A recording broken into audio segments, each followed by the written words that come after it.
Mark Levin here. The post-election economy could be a minefield of inflation, massive debt, and currency instability. That's why I count on gold for my financial protection. When it comes to gold, I only trust Advantage Gold. They're one of the top gold companies in America, and that's who I turn to for my own investments. Call them now, 800-900-8000, for a free gold investment kit, and see if you qualify for $1,000 in free silver. That's 800-900-8000. Don't wait and see if post-election chaos destroys your savings. Act preemptively. Performance may vary. You should always consult your financial and tax professional. He's here.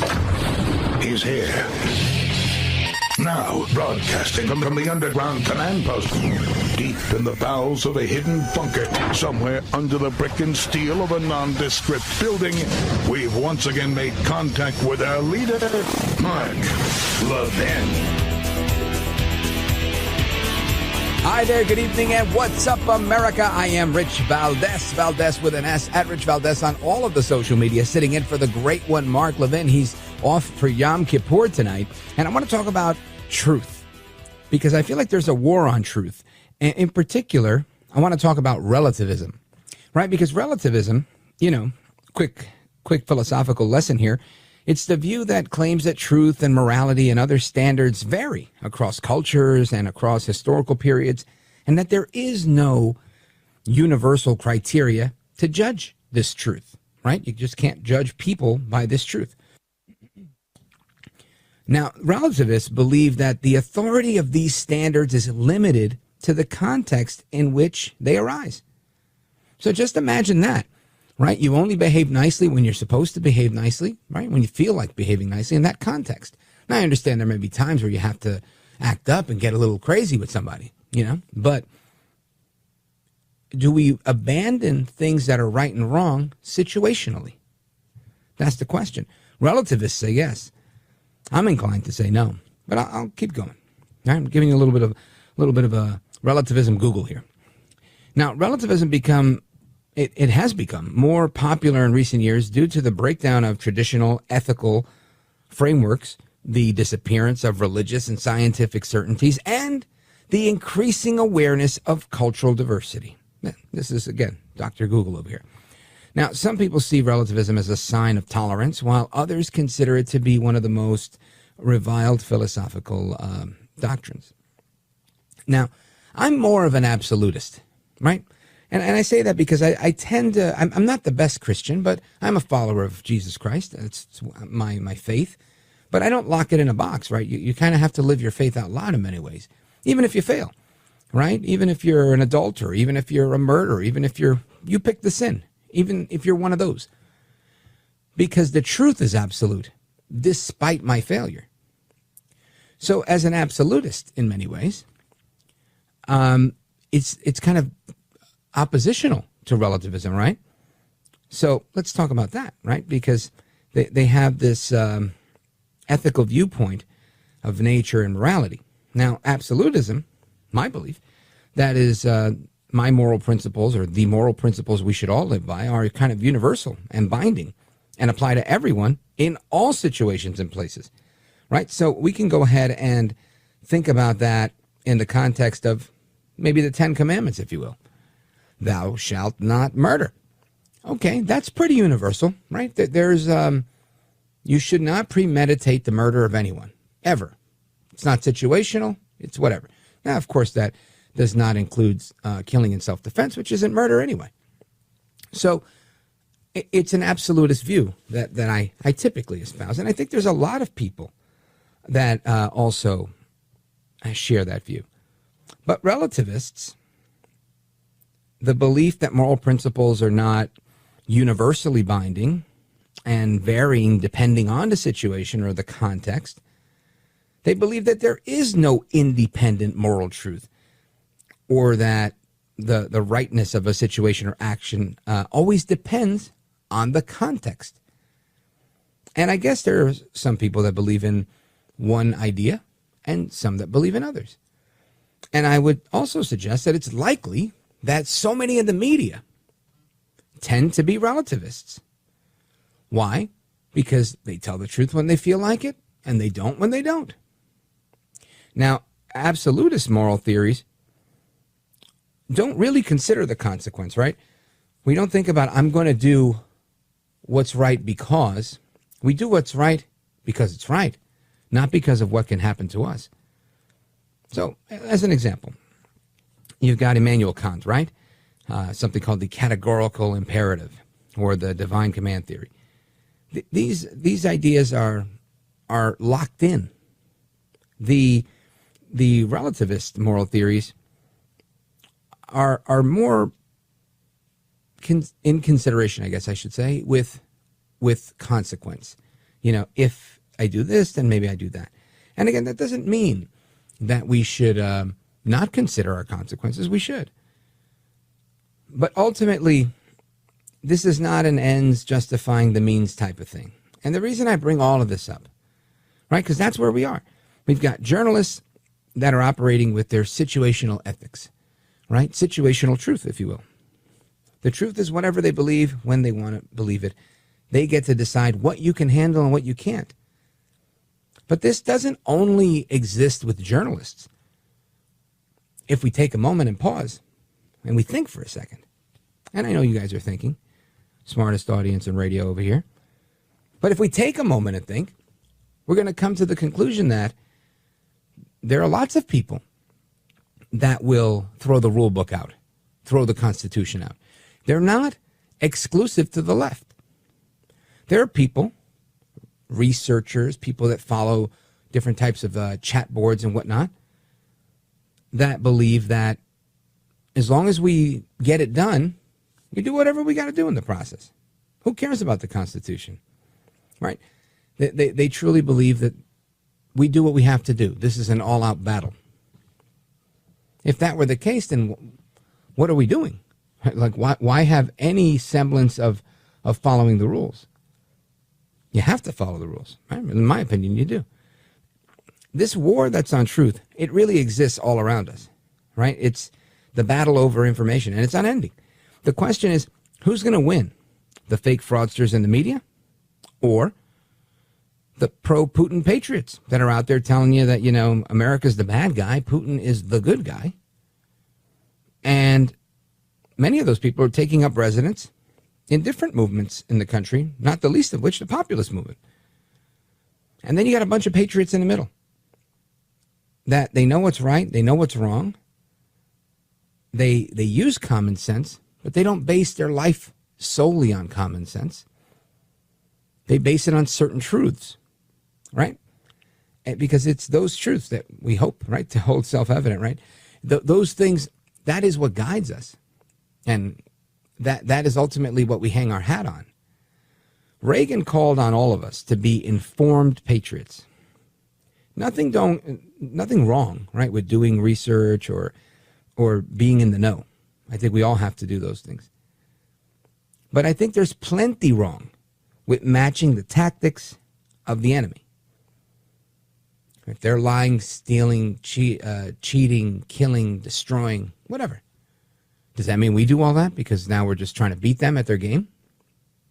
Do we, in effect, become the enemy to beat the enemy? If they steal an election, do we go and steal an election? Is that how it works? I don't believe it is. I can tell you one person I know that doesn't believe that, Trump. Never heard Trump say, let's give them what they've given us. He pushes back, and let me tell you, there's probably no fiercer counterpuncher than Trump in today's political age. Yet he's never saying, let's do to them what they do to us. I've never heard him say, let's weaponize the justice system to go after our political enemies. I hear the left saying that about him. I've never heard him say that. I've heard all sorts of theories that are out there that say that, you know, when Trump comes in, he's going to lock everybody up. There's going to be some mass arrests. I think the only mass arrest we're going to see is that of a mass deportation, which is commensurate, right? We have a mass immigration problem. Anyway, why am I saying all this stuff? I say it because information is power right now. We're, you know, for my intent and my purpose here, we are days away from an election, right? 3 weeks, 3.5 weeks, whatever it is. And in those 20 some odd days, are we going to be swayed by these fantasies that some people are putting out there online? Or are we going to be swayed by the fact that if we get everybody we know that's registered to vote, get them in a car, and we do it with everybody we know all over the country, and there's a massive movement, that we can actually make a powerful difference. CNN, right? Their data analyst, Harry Enten, by this time of the week, it's Friday. So while it's 5 o'clock somewhere, I'm sure you've already heard Harry Enten talking on CNN. I don't know if we have that clip or not, but I heard it a couple of nights ago. And I can tell you that Harry Enten is saying Trump could win in a landslide if the trend we're seeing remains to be true, that he's being underpolled. If that's the case, they're going to keep saying so-and-so's winning, so-and-so's winning, so-and-so. Kamala, right? That's what I like to call her. That means how bad you are in Spanish. Kamala, and how bad she is indeed. And Kamala is up in every poll every now and again, and then she's down in the poll, and then she's up in the poll. And I think she's neck and neck with 3 swing states for her, 3 swing states for him. And that's what a race does. But the reality is it really neck and neck? Not on the issues, it's not. But by the people being polled, it is. Okay, granted. Will they get to the polls? I don't know. Are these likely voters? I don't know. You got to read the crosstabs and see what's going on here. But the bottom line is, as they continue to underpoll it, undersample, and underestimate Donald Trump, who I like to call Donaldus Magnus El Trumpito, the 45th president of these United States, when we see that happen, what ends up happening is that people are inspired to go and vote. And we can actually win this, not in a little way, bigly, as he would say, right? Bigly. We can win it bigly. So again, going back to truth, Trump's always about the truth. He's always about doing things the right way. And that's where I think we need to kind of stay, because ultimately this battle that we're in over the truth, this battle over information, this is it, right? This is, I think, the political fight of our time. We have to get back to truth so we can hand off some truth to our kids. And right now, it's been taken away for most intent and most purpose, right? It really has. We see Kamala Harris saying what she wants. We see 60 Minutes creating answers for her. I mean, when did we see that? We used to see smear jobs by Dan Rather from CBS News. But now they're creating the answers. What's next? Doing AI, getting a sample of her voice and saying, look, she's really not that good. Let's say we're pre-taping it and just do the interview for her. This type of deception is next level, like, 5G, 5-dimensional deception. And that's not something that we could stand for. So I think the truth must be the truth. You can't be a little bit pregnant, right? Raise your hand if you've ever been a little bit pregnant. You can't be. The truth has to be the truth. You either are or you're not. It's either real or it isn't. Because the minute that the truth is no longer the truth, and the minute you can actually bend reality, that's the minute that reality truly stops existing. So when you hear things like Tiananmen Tim, the running mate to Kamala, say things like the truth is being spun, or that Trump lies like he's got the lies on speed dial, that's when you know these guys are doubling down because they've got nothing left. They've got a message that's rooted in hate. But for the hate that they spew and preach, they'd have nothing. They wouldn't have a leg to stand on. So I'm getting off my soapbox. I want to hear from you all, the American people. The phone number, if you want to join us tonight, is 877-381-3811, 877-381-3811. If you're a Levin, you want to disagree with me. And again, my name, Rich Valdes. That's Valdes with an S, at Rich Valdes on all of the social media. I'm filling in for the great one. Mark Levin.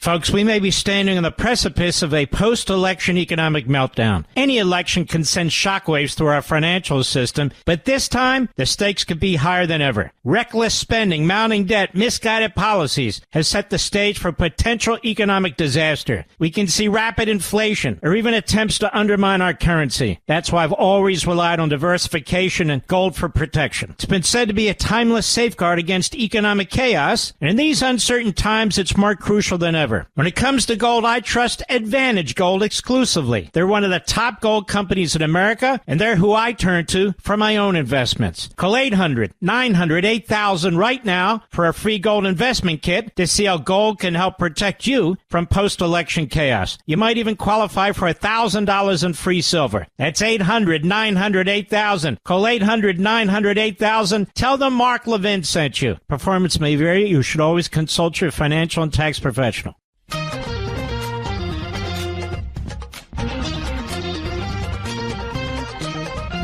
All right, amigos, welcome back, familia. My name is Rich Valdes, and I'm filling in for the great one, Mark Levin, tonight. He's off for Yom Kippur. And you know, something that some of you may know me, by the way, some of you may not. If it's your first time, hey, welcome to the show. I'm happy to be here with you guys.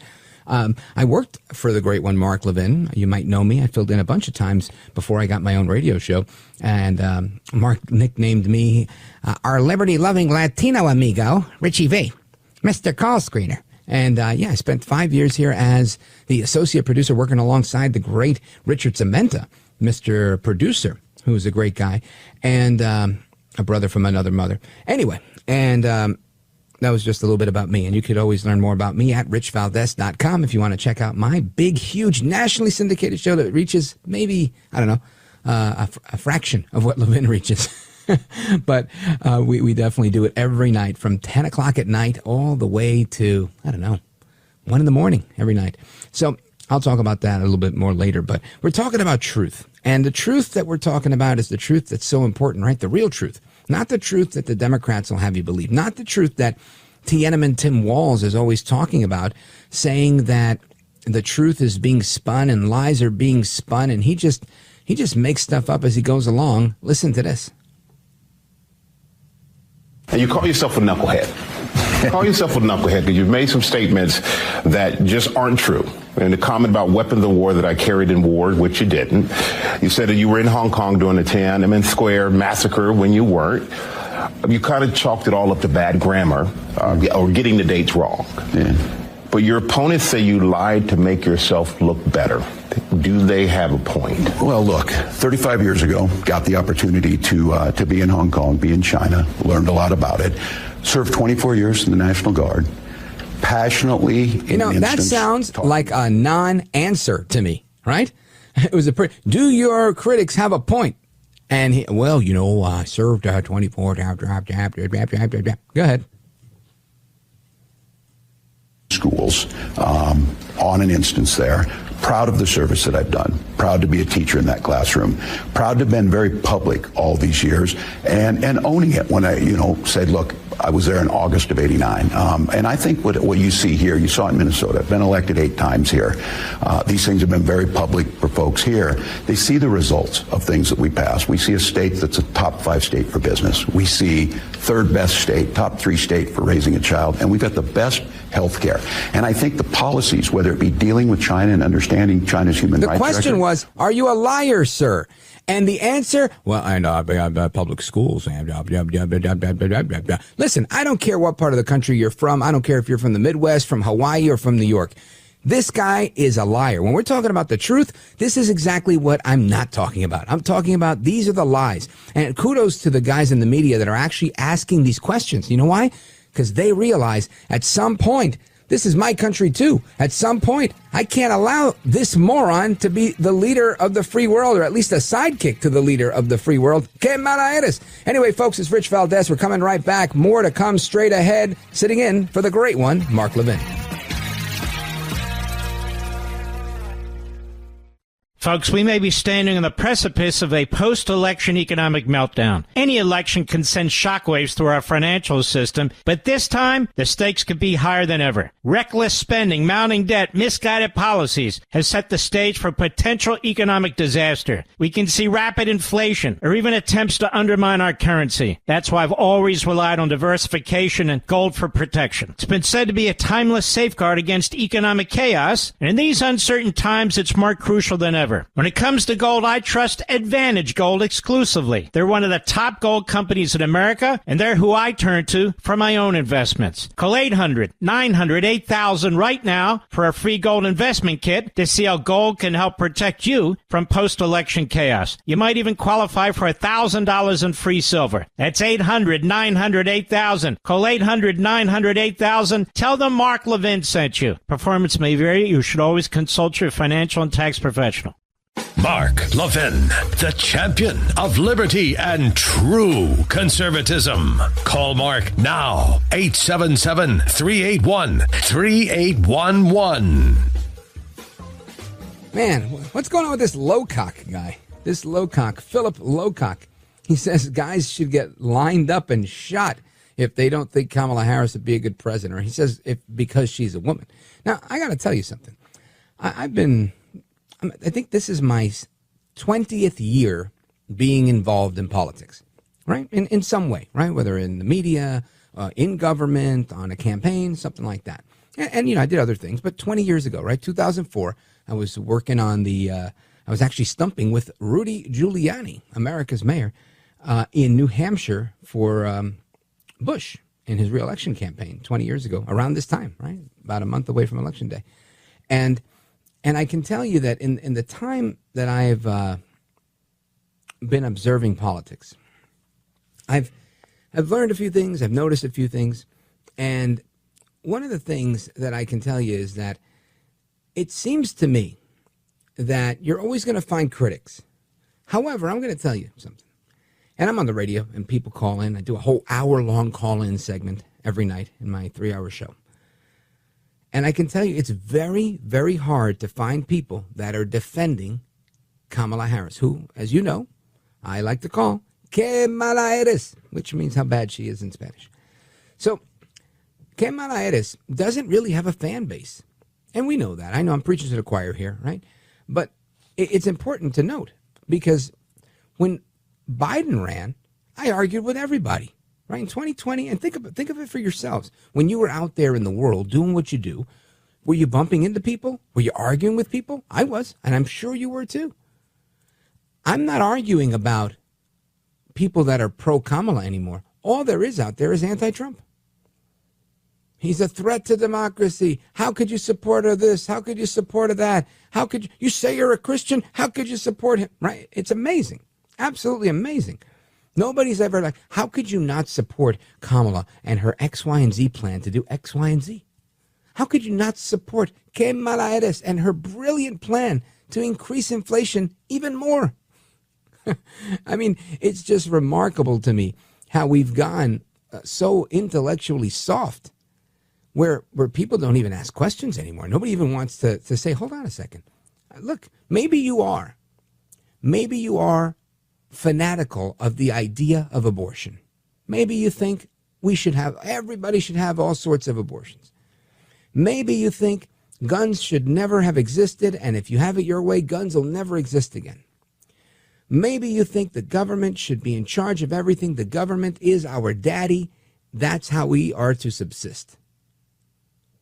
But all that being said, even if you believed all those things, I still don't think you would like Kamala Harris. I just don't think so. She's incredibly weak on so many issues. And even the ones where she probably is passionate about, she is so inarticulate on these issues. And her retail politician, astroturf, political style of speaking with people is just so, I don't know, it leaves so much to be desired. I mean, every politician out there gives you circuitous rhetoric, right? They do. That's how they talk. Okay, I get it. But come on. I mean, neither one of these people will answer any questions. If you want to criticize Trump, criticize him for taking too long when he answers the question, because he answers it, and he goes on and on and on and makes a few jokes and goes on some more. But he's answering the question. And he gets into the weeds on foreign policy stuff. Even if he throws in a healthy dose of bravado, he answers the question. He uses real-world experience, typically from his time in the White House, and he gives you the answers. And ultimately, people have minds of their own, and they're going to think, right? They're going to say, hey, look, I'm old enough to remember when Donald Trump was in office. 5, 6 years ago. I remember when he didn't destroy democracy. I remember when we didn't have World War III with North Korea, like they said. So all that happening and all that being said, they have a reason to be nervous. Now, I'm not going to be like other people out there that say the Democrats are running scared. And the reason I won't say that is because I believe Democrats have a problem just the same as criminals.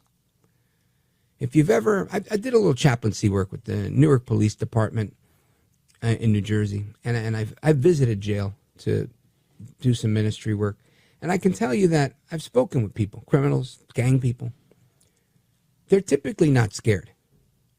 They typically operate from a position of anger. Like, oh, you did what? Oh, I'm going to get you, right? I mean, that's just how it is. The people in Washington, as my buddy Kash Patel has pointed out, these government gangsters, they operate in the same way. They're not afraid. And when they see their opponent getting a leg up on them, they don't become scared. They're not in panic. I always reject this notion. They get a little concerned, but they're very calculated because that's what it's like to be a bureaucrat. I worked in government for a little bit, in the state government in New Jersey for a Republican governor. And I can tell you, and everybody hated me, everybody. But because they don't like people who don't follow the status quo. If you're not going along with what the deep state, the administrative state, what they want you to do, it threatens all of them. And they'll make sure that they eject you immediately. It's a threat to all of them. Everybody's riding that gravy train. Everybody's being held hostage or a willing participant with Stockholm Syndrome or otherwise to a pension and a paycheck.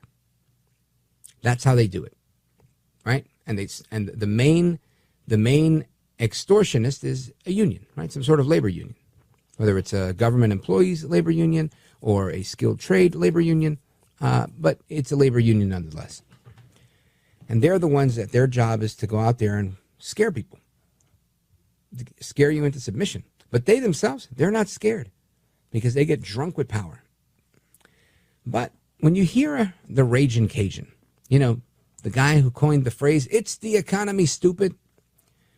When you hear the Ragin' Cajun say that they're scared, it makes me wonder, are they scared or are they just scared of getting caught? I don't know, but I want you to hear what James Carville had to say, because I thought this was pretty eye-opening. Check this out. Only thing I feel is the election's coming November 5th. And I'm scared to death, and I'll get a time to, obviously. You're not in a reflective mood. Not in a particular reflective mood right now. I'm very, very concerned and very What does scared. Harris need to do with the month left? All right, the 7 month left. Let's start. We got 26 days. Yep. Today is gone. You're going to lose 4th of the hurricane. Just subtract that. We're going to get blank. You're not going to be able to get much out for the next 4 days. So, and everything kind of shuts down the Saturday before the election. So you're really probably under 20 days that you have to really get a message out. They need to be sharp. They need to be aggressive. They need to stop answering questions and start asking questions. They're doing all this and sitting down with 60 Minutes and sitting down with Colbert and sitting down with... No matter what, if I come on your show, you're going to ask me the questions. That's true. If I have a press conference, I get to ask the questions. You'd like to see her do more press conferences? I'd like for her to put more things in play. Like where she's out driving it. Out saying, what is J.D. Vance talking about that Trump saved Obamacare, tried to just destroy it at every point? That's, again, the Ragin' Cajun, James Carville, Clinton advisor, Clinton pollster. Now, this is interesting because as of late, I think he's been sounding the alarm. And I think the reason he is because, again, he's a Clinton guy, right? Clinton played the middle like a fiddle. He was an expert at it, right? He was all about the Defense of Marriage Act. He was all about everything that most people loved in America. Mom, the flag, apple pie. Something that today's Democrat Party has really kind of departed from. Now, Mr. Producer, how much time do I have left in this segment? Okay, perfect timing. So I get to complete my thought here. Now, he's not the only one that's feeling like they've gone a little too far off the reservation. You've got Senator Anton, right? Bennett Anton, is that his name? He was caught on a mic saying some stuff, and then they called him out, and he said, "Yep, I said it." Kind of like Levin, right? Listen to this. It's not working. That's the deep state. The deep state is at it. They don't like it when I come here. Well, if we don't have that one, what we'll do is we will take a pause here, come back to that audio, plus the audio I mentioned earlier of Harry Enten from CNN as well, also saying that this might be a landslide for Trump if it were to happen today. Don't go anywhere, folks. I am Rich Valdes, filling in for the great one. Mark Levin.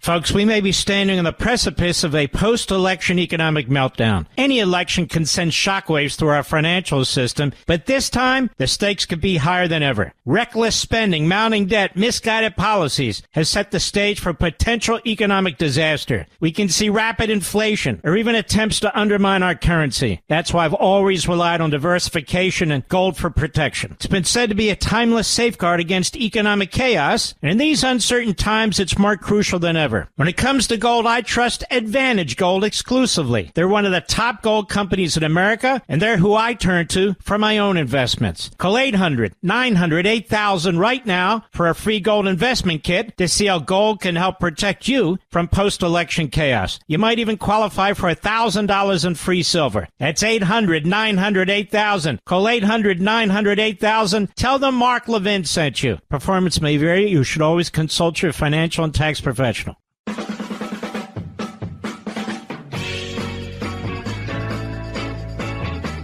All right, amigos, welcome back. America, Rich Valdes filling in for the great one, Mark Levin. And right before we took the pause, I was trying to play an audio clip of Senator Michael Bennet and then one of Harry Enten from CNN. And they're both, in effect, saying the same thing, that things are looking really good for Trump. Now, we had a little incident with the deep state trying to slow us down, but that doesn't stop us or Mr. Producer. He always gets the job done. So I want you to listen to this clip from Harry Enten. I think it was from yesterday or the day before. Being that I work at night and into like past midnight for 1 hour, I never know what day of the week it is, so forgive me on that one. But listen to Harry Enten from CNN. Margin among vocational and trade school grads in pre-election polling. Bill Clinton was leading that vote over George H.W. Bush by 7 points. Look at where Donald Trump is today over Kamala Harris, a 31-point advantage. When I think people think of the working class, they think of people who use their hands. And we know that Donald Trump has been going after that vote, and he is in a very, very strong position, more so perhaps than any other bloc. The folks who go to trade school, vocational school, that has moved from being a core Democratic group to now being a core group of Donald Trump's massive amount of support among the working class. The reason Donald Trump is doing so well amongst voters of color is because he has really gone in and grabbed a lot of voters that he didn't previously have among those who didn't graduate college. And this is part of a larger trend that we're seeing throughout our politics era, in which Republicans, specifically Donald Trump, is doing very, very well among working class voters, whether they were in unions, whether they went to trade school, or whether they're voters of color. The fact is Donald Trump seems to have gone into a hotbed of traditional Democratic support and made a lot of movement in ways I don't think a lot of people would have thought when he went down that escalator just back in 2015. There you go. Harry Enten, we win in a landslide. He said it in a different part of that same clip, but for brevity, that's the part we got you. Now, we also have Senator Bennet, in addition to Enten over here, saying the same thing, that, yep, he said it, right? They should have had a clip of the great one. That's right, I said it. Listen to this. President Biden can win in 2024. Is that true? Well, it's true that I said that. And I did say that behind closed doors. And you guys and others asked whether I'd said it. And that is what I said. So I figured I should come here and say it publicly. Why do you think he can't win in November? I just think this race is on a trajectory that is very worrisome if you care about the future of this country. Donald Trump is on track, I think, to win this election and maybe win it by a landslide and take with him the Senate and the House. And so for me, this isn't a question about polling. It's not a question about politics. It's a moral question about the future of our country. And I think it's critically important for us to come to grips with what we face if together we put this country on the path of electing Donald Trump again. Now, that's a file clip from the archive, right? That was over the summer. And he was talking about Joel Baboso Biden.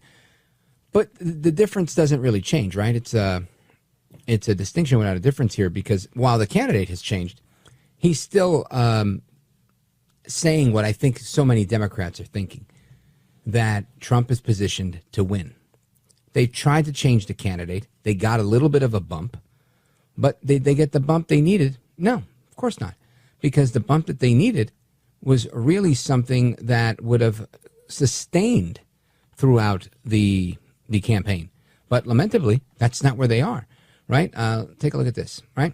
Harris took the stage in Arizona on Thursday, yesterday, for the second time in 2 weeks. She immediately called herself the underdog. Now, she's been saying this word because she thinks it motivates voters. But the reality is she's admitting that she's behind, because the polls are indicative. They're clear. Now, she's lost a lot of support amongst Hispanics because Trump is talking about things that matter to Hispanics. And there happens to be a bunch of them in Arizona. So she's out there telling the Arizonans to vote for her. And I feel like it's falling on deaf ears because people don't believe her, right? They don't believe she's being genuine. And ultimately, this is going to cost her. Now, I don't want to steal too much more time from you guys, from the callers. And I know there's a few people online. So let me see. Where do we go from here before the music creeps up on us and then it's time to go and come back in a few minutes? All right, hang on. Bear with me. We got calls from all over here. Let's see. Mississippi, Illinois, Michigan, Kansas, Minnesota, and Montana. All right. Well, I want to go to, let's see, somebody here doesn't like what I said. Let's go to Tom in Geneva, Illinois, WLS. Go right ahead. Tom, as the great one would say, he's been stunned by my brilliance. Okay. So let me see. Where do we go? We go to the next one up. Hold on. Don't go anywhere. Will, calling from Laurel, Mississippi, on Sirius XM. Go right ahead. Hey. How are you? How you doing? Fantastic. I just wanted to comment on Kamala Harris. All right, sounds like we're breaking up. Let me go to somebody else before we run out of time here. Kathy, Springfield, Missouri. Go right ahead, KSGF. Thank you very much for taking my call. I just want to say, if we don't get Trump in, we are going to lose our country. So you were talking about truth. Truth is relative to culture, all right? And the number one culture in Haiti, for example, is voodoo. And our American Indians, a man could not get a wife unless he counted coups by stealing and by killing, because that was their culture. And if they keep bringing in all these illegals and put them in enclaves like Dearbornistan and this other one with the Haitians. New York City? There's a lot of those enclaves. So they are creating little subcultures, and they're electing people that subculture wants. And by doing that, they're controlling that state. And if they do this in every state, you're right, we lose. Kathy. I agree with you. It's definitely about control. I'm sure for some that are thinking that far ahead, it's about controlling the culture. But I would say, like many things Democrats do, there's a lot of unintended consequences here because they typically tend to not think things out. That's why some of the best conservatives out there, Thomas Sowell among them, right? Dr. Sowell says that he became a conservative because he was a Marxist. And then Milton Friedman set him straight. Thank you for your call, Kathy, and everybody else on the line. We're going to get to you momentarily. Stick with me, folks. Rich Valdes, at Rich Valdes on all of the social media. Sitting in for the great one, Mark Levin, tonight. We're coming right back. Don't move a muscle.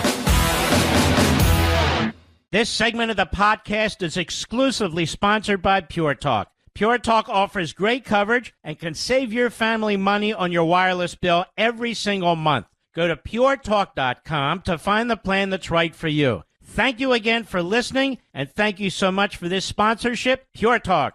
He's here. He's here.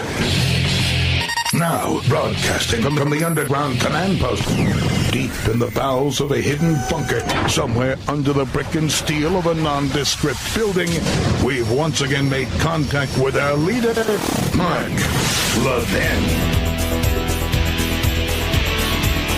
What's up, America? I am Rich Valdes, filling in for the great one, Mark Levin. He's celebrating Yom Kippur this evening, and you're stuck with me. If you want to join the conversation, feel free. Our telephone number is 877-381-3811, 877-381-3811 if you want to disagree.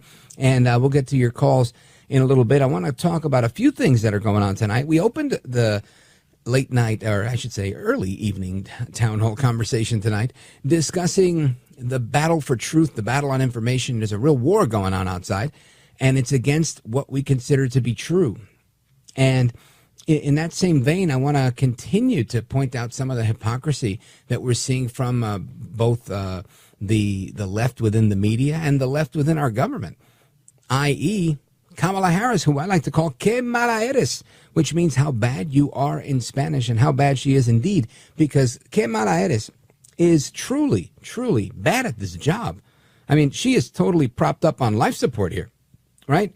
But for her papi chulo, big mega donor funders that were supporting Biden and decided to get behind her, like George Soros and the rest of the crowd, she would be lost.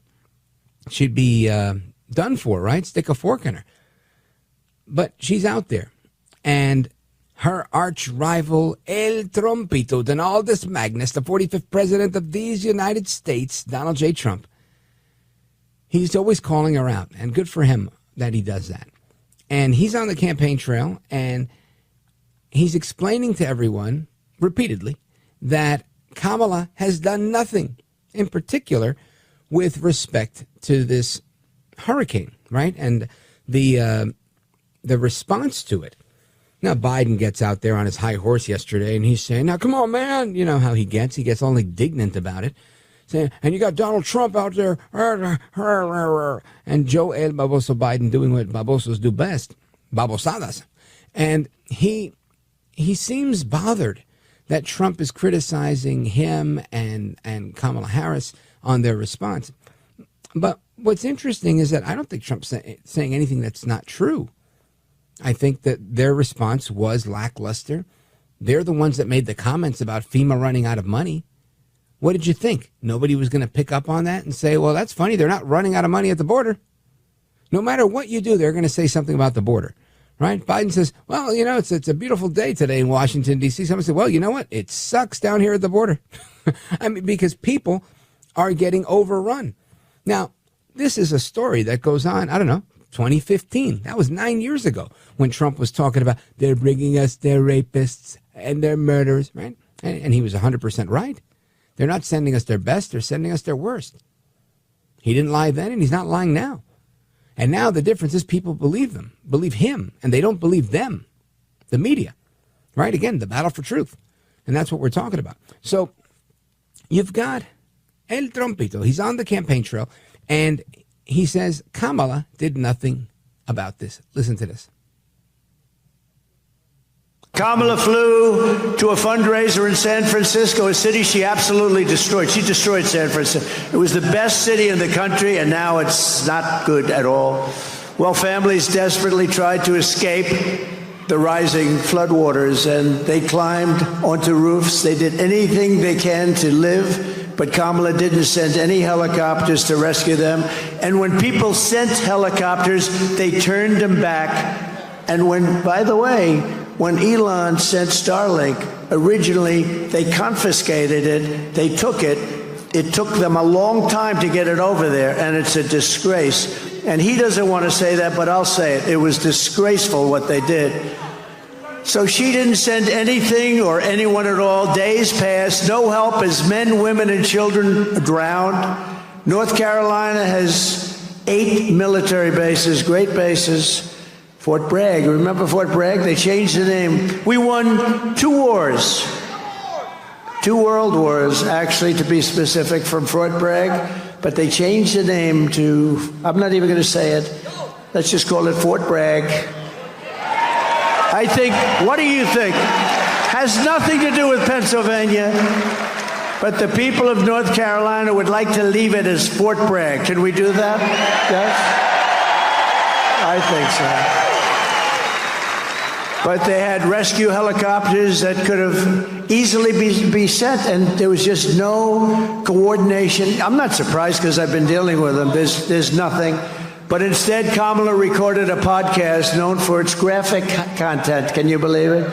She did nothing as people struggled and drowned, and day after day, no one came, and it's totally deficient. Fortunately, the private sector kicked in, and they're really helping and doing a good job, I will tell you. So anyway, so many things to go to there, right? He calls her out for her response on the hurricane. He also calls her out for going on the Call Her Daddy podcast, which is an incredibly popular podcast because it is so raunchy. It's got this girl who's very, raunchy. I'm just going to stick with raunchy. And that's okay. Listen, I understand. You know, I'm not here to critique her per se, but I am going to say that it's just it seems like something. If Trump went on that show, they'd have a field day. They'd have a field day saying, "Can you believe Trump went on the Call Her Daddy?" You know, I could see them criticizing him for that. Anyway, Kamala, this is interesting because she's been on several podcasts, right?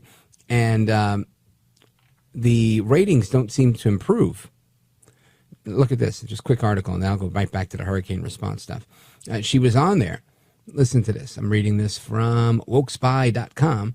Kamala Harris's appearance on the popular sex-themed podcast Call Her Daddy has been ridiculed by conservative commentators and the public at large. While most views of the show are via podcast, a video from the interview was posted to YouTube where 82% of the ratings are negative. Vice President Harris's 40-minute interview with Alex Cooper seemed a bizarre setting for Harris to engage with would-be voters. Not many ended up tuning in. Nevertheless, the Democrat nominee is shadowing the strategy implemented by Donald Trump's campaign. The Trump has frequented popular podcasts for over a year, allowing him to reach a wider audience than traditional media outlets would allow. Yep, that's true. He's a very smart man. I had Trump on my show, which is a radio show and a podcast, but we had a great time, and it was a very free-flowing interview. He's a really terrific guy to interview. Anyway, Harris, however, has not enjoyed the same positive reaction from her foray into podcasting. A major problem for the Democrat was that few people cared enough to watch the podcast, particularly when her figures are compared to Trump's. Listen, this is where it gets good. Trump's appearance on Dr. Phil, I also had Dr. Phil on. He's also fantastic to have a chat with. And Theo Von got more than 27 million and 14 million views, respectively, while appearances elsewhere have largely attracted several million viewers. Just take a look at how Trump has absolutely dwarfed Harris's views. And here you go. We got a couple of things here. He was on with Aiden Ross, 6 million views. Dr. Phil, 27 million views. Dave Ramsey, 5 million views. Theo Von, 14 million views. Sean Ryan, 4 million views. Lex Friedman, 6 million views. You've seen him on a bunch of times with the great one, Mark Levin, on the Fox News channel, on Life, Liberty, and Levin. Millions of views. And not to mention, there's a brand new Life, Liberty, and Levin coming up this weekend. So I want you to make sure that you tune in for that. And there was something else I needed to mention on that front. I'll have to get back to it. Anyway, so Kamala Harris is not doing her thing. Not doing her thing at all. And Trump is blasting her for it. But she fires back, trying to take that high road, trying to say that, well, while Trump's doing X, Y, and Z, I am doing something else. I'm asking people if they're okay. Listen to this audio clip number 23 of Kamala Harris asking if you're okay. Are you a Republican? Are you a Democrat? The only question I ever ask is, are you okay? And sadly, we have seen over the last 2 weeks since Hurricane Helene. Now, you know what's funny about this? And again, nothing's funny about Hurricane Helene or Hurricane Milton or the disaster that ensued as a result of each. But what is funny about Kamala Harris is that she tends to code switch, which is something a lot of people do. But I've noticed she was on a town hall last night on Univision. That's the Spanish language network owned by, not owned, that's Telemundo, that rivals the NBC-owned Telemundo. And somebody asked her a question. The guy had an accent. He sounded kind of like my dad did when he was alive, God rest his soul. And he said something about, I forget it, probably the economy. And her response seemed to come across in a Spanish accent. We've seen her do it in the South. You've seen her do it in black churches. It's just phenomenal. And again, imagine if I did something like that. And I probably have done stuff like that. But imagine if I did that, visited an Indian church. I grew up with one of my best friends in the world. He was my neighbor in the building I lived in growing up. And he was Indian, and he's still Indian, and his parents are Indian. But I remember I was around them so much that at times I would say things the way they said it. And there was a period of time, I was probably in 6th grade, where me and another friend of ours that we all hung out together, we kind of like, we're just not in any way like ridiculing, making fun, nothing like that. We thought it was cool. And we were trying to practice the accent and learn actual words in Indian. It was very funny. But, there was a time where we were just doing it so much that we would do it when we didn't even know we were doing it. So maybe that's what's happening with Kamala. She goes from her Jamaican accent to her down south black church accent to her Spanish mommy accent. I don't know. I don't know what's going on with Kamala. Maybe the nickname is rubbing off on her. But she also says that prices are just too high. And, of course, she doesn't do anything to make them lower except raise inflation. Listen to this. What are you going to do to help the middle class so that the cost of living does not destroy us? Thank you for the question and your point. Listen, I know prices are too high still. You know prices are too high still. And we have to deal with it. Here's how I feel about it. Again, you've heard my story. I come from the working class. I'm never going to forget where I come from. And part of what we have to do is build what I call an opportunity economy, where people have the opportunity, like you have described, for you to be able to work hard and your 5 daughters have an opportunity to then do what they and what you aspire for them to be able to do without having to worry about just getting by. I want you to be able to get ahead. Fantastic. That's beautiful. Kamala for president. This woman still doesn't know what you're going to do, right? And that's the problem here. The problem here is that she continues with these platitudes and with no result. That's unsustainable, in my opinion. I don't think that people are believing what's going on there. So I'm going to continue with our conversation on this and everything else. Plus, some of your calls are coming up in a little bit. If you want to join us and disagree, agree, chime in, whatever you want to do. The number, 877-381-3811, 877-381-3811. If you disagree, don't go anywhere. Don't move a muscle. I am Rich Valdes, at Rich Valdes on all of the social media. Sitting in for the great one. Mark Levin.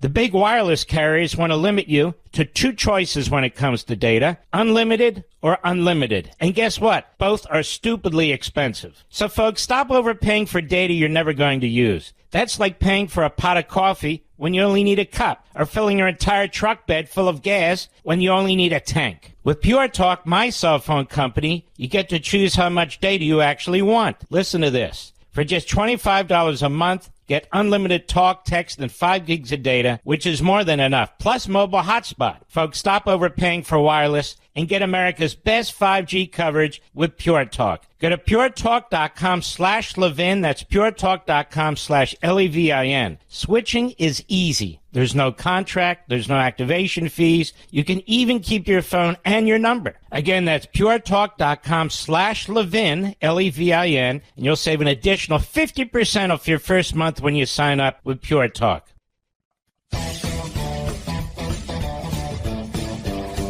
All right, amigos, welcome back, familia. I am Rich Valdes, your liberty-loving Latino amigo. Used to be known as Mr. Call Screener around these parts. Spent 5 years as the associate producer here at the Mark Levin Show.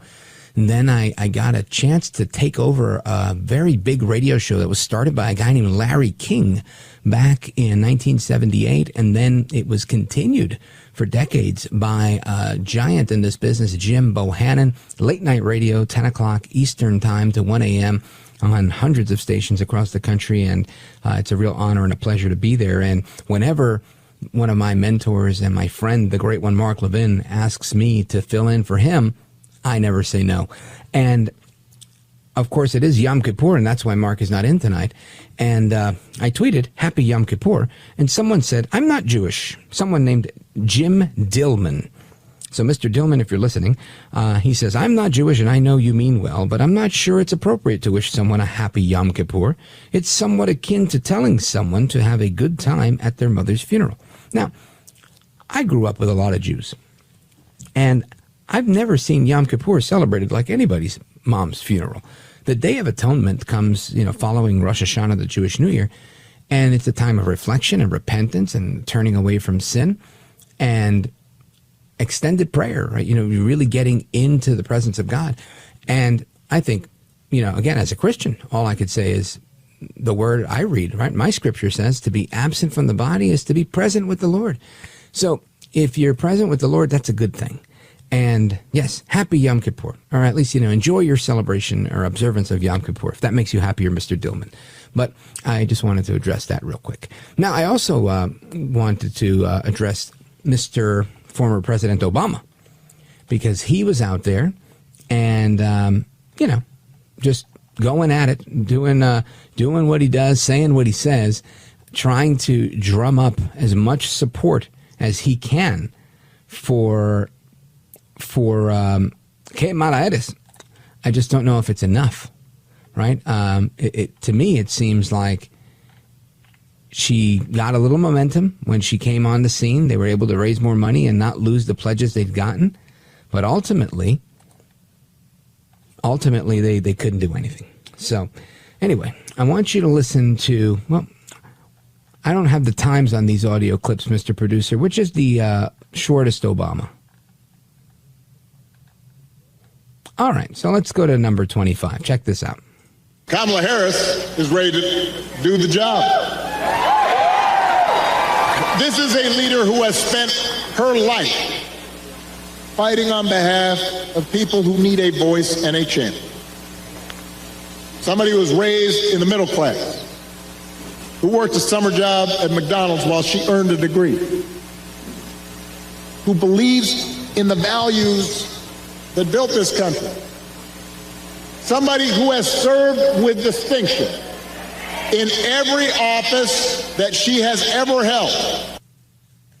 So there he goes, singing her praises. And listen, when you're a machine politician, all you have to do is play the role, right? Kind of like AOC. Although she did kind of break against the mold and, go against the existing machine, but is a machine politician of her own right, right? She was the communist machine, the DSA machine. And they took on the other machine and they won. But a machine politician is a machine politician. It's AstroTurf. There's no grassroots. They're not supported by the people. The people don't love them. They just hate what their opponents are doing. Hate doesn't get us where we got to be. But maybe love of country will. Folks, Rich Valdes coming right back. I'm sitting in for the great one, Mark Levin. The big wireless carriers want to limit you to two choices when it comes to data, unlimited or unlimited. And guess what? Both are stupidly expensive. So folks, stop overpaying for data you're never going to use. That's like paying for a pot of coffee when you only need a cup, or filling your entire truck bed full of gas when you only need a tank. With Pure Talk, my cell phone company, you get to choose how much data you actually want. Listen to this. For just $25 a month, get unlimited talk, text, and 5 gigs of data, which is more than enough, plus mobile hotspot. Folks, stop overpaying for wireless and get America's best 5G coverage with Pure Talk. Go to puretalk.com/Levin. That's puretalk.com/Levin. Switching is easy. There's no contract. There's no activation fees. You can even keep your phone and your number. Again, that's puretalk.com/Levin, Levin, and you'll save an additional 50% off your first month when you sign up with Pure Talk. Mark Levin, the thunder on the right. Call in now, 877-381-3811. All right, amigos, welcome back. Rich Valdes sitting in for the great one tonight, and the phone number is 877-381-3811. And we're just talking about Barack Obama, former President Obama, and his hitting the stump on behalf of Kamala Harris. And yesterday, he took the time to really blast black men. He was upset with them, and we have the audio. Check this out. We have not yet seen the same kinds of energy and turnout in all quarters of our neighborhoods and communities as we saw when I was running. Now, I also want to say that that seems to be more pronounced with the brothers. So if you don't mind, just for a second, I'm going to speak to y'all directly and say that when you have a choice that is this clear, when on the one hand you have somebody who grew up like you, knows you, went to college with you,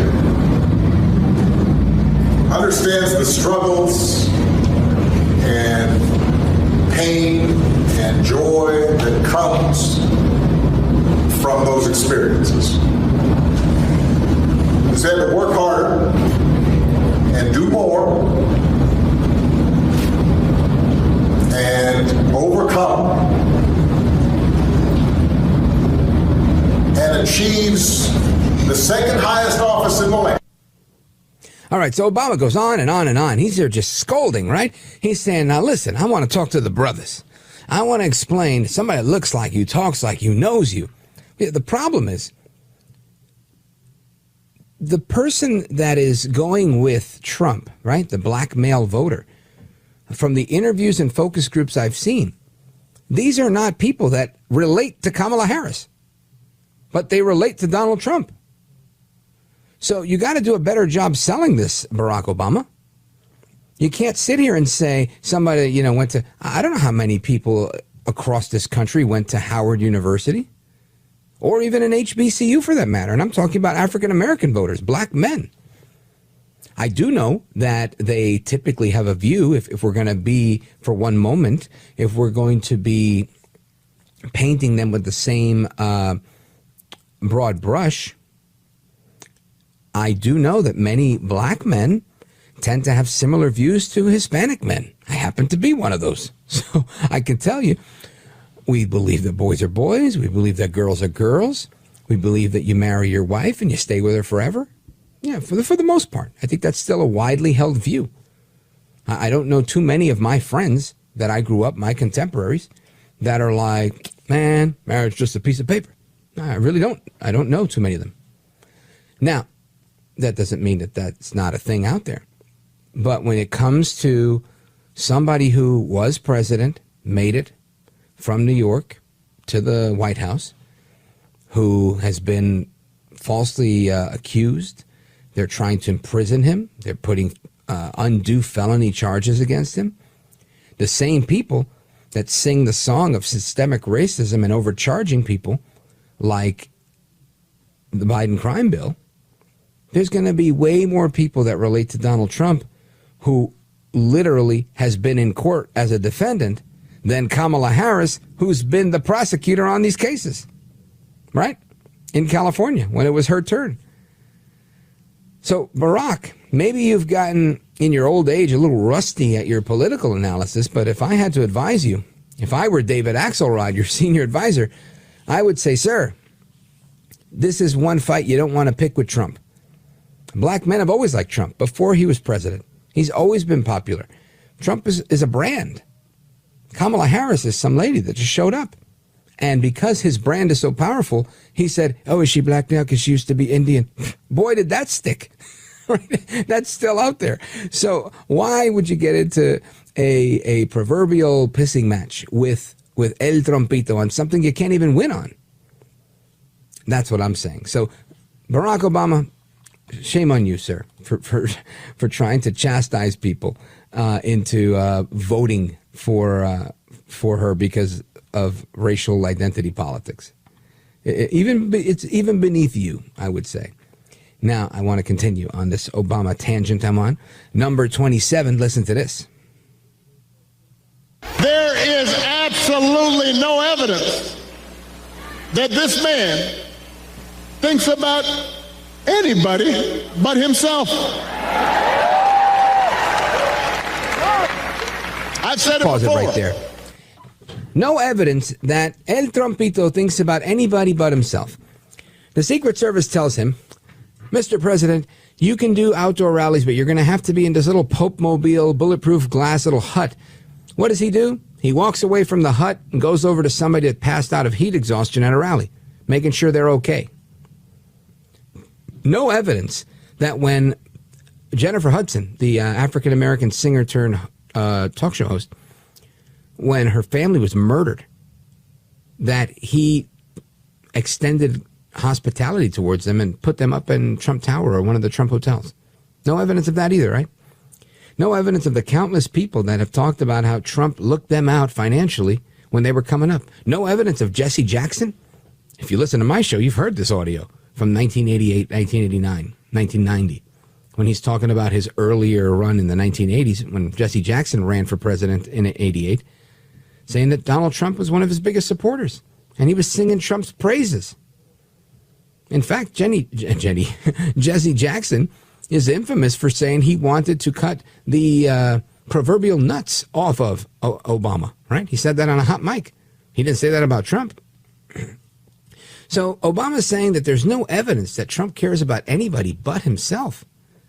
When Kamala Harris, who's the sitting vice president of the United States, was doing a fundraiser with a bunch of private jet flying liberals in Los Angeles, actors and whatnot, and I like actors, don't get me wrong. And Trump, that following Monday, following the initial Hurricane Helene, was on the ground in Georgia, in Valdosta, Georgia. And how does he pull up? He pulls up with a tanker filled with gasoline and a couple of semi-trucks filled with supplies. Because you know what? Because he doesn't care about anybody else besides himself. She's out there raising money to stay in politics, and he's out there giving away supplies to people that need it. You tell me. Anyway, play the tape. Trump is a 78-year-old billionaire who has not stopped whining about his problems since he rode down his golden escalator 9 years ago. Kamala Harris is a transnational criminal that's overseeing the largest human smuggling operation this country has ever seen in her role as the border czar. And you want to talk about Trump? Go ahead. You've got the tweets in all caps, the ranting and the raving about crazy conspiracy theories. You have the 2-hour speeches. Word salad, just... I'm not even going there. Word salad. Go ahead. It's like Fidel Castro. Just on and on. Constant attempts to sell you stuff. Who does that? Selling you gold sneakers and a $100,000 watch. All right, now, hang on. So... let's see. There were so many there. Like Fidel Castro. How is Trump like Castro? If we had to combine, right, or compare, I should say. We had to compare Kamala Harris and her policies and her mannerisms and her style, right, the way she carries herself philosophically. I would say she's a lot more of an ideological match to Castro than Trump is. Trump's had one job in public service. One job, and he didn't take a salary for it. And I know they want to debate that and go through his taxes and do this and that. But the reality is, even some of the profits that he made, he gave back to the Treasury when he owned a hotel a few blocks away from the White House. How these people try to get away with this, I don't think they're getting away with it. I think that's why when we played that Harry Enten clip from CNN earlier, he said that there's a 30-point spread on certain issues for Trump. Why is it such a disparity? Because people aren't stupid. And when Obama, of all people, is going to go out there and start telling people, hey, look, I know you don't think you're stupid, but you're stupid. Shame on you if you're not voting for Trump. You're going to shame people into voting for Trump? You're going to try and scare them into voting for Trump? Listen, Trump goes out there and he just tells the truth. If you get scared as a result, that's on you. Right? He's not saying, we don't know what Harris will do, but if you vote for her, things will be bad. No, we don't have to say that. Look at what Harris is doing now. Do you want more of that for 4 more years? Look at what I did when I was in office for 4 years. Do you want more of that? The choice is yours. Trump's campaign is very simple. And it's effective. She, in effect, is creating this for him. Que mala eres, how bad you are. She's living up to her name every step of the way. And that is what is pushing these polls further in Trump's favor. And again, and if the math is right, and he's being undersampled, and the polls are underestimated, amen, praise God, hallelujah, things are looking good. Anyway, I want to get to your calls and more when we come back. The phone number, 877-381-3811, 877-381-3811 if you disagree. I am Rich Valdes. That's Valdes with an S at the end, at Rich Valdes on all of the social media. If you want to give me a follow, I'd appreciate it. And I'm filling in for the great one, Mark Levin.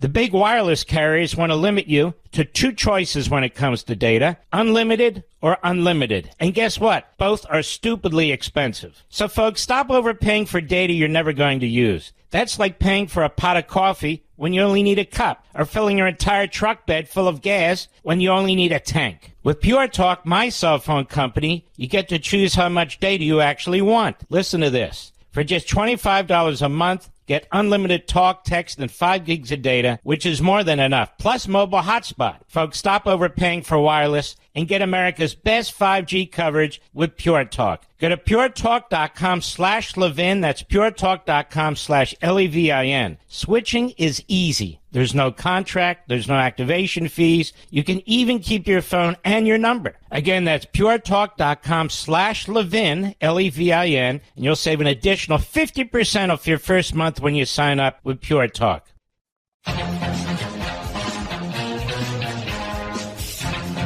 What's up, amigos? It is Rich Valdes, your liberty-loving Latino amigo, sitting in for the great one, Mark Levin, tonight, and we're going to get to your calls now.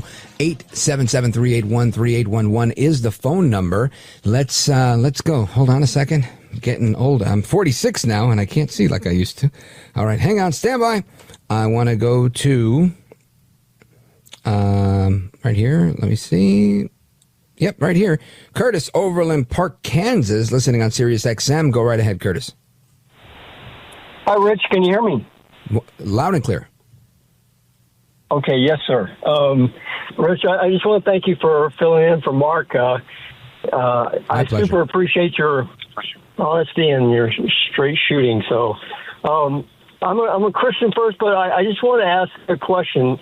The question I have, I know Obama has been probably running our country for like the last, I don't know how long, but I want to get 10 people to vote with me. I have 3 major retirement homes near my home, my single dwelling, and I've been reaching out to some of them. Good. But a lot of them don't have rides to vote, and why don't you give them a ride?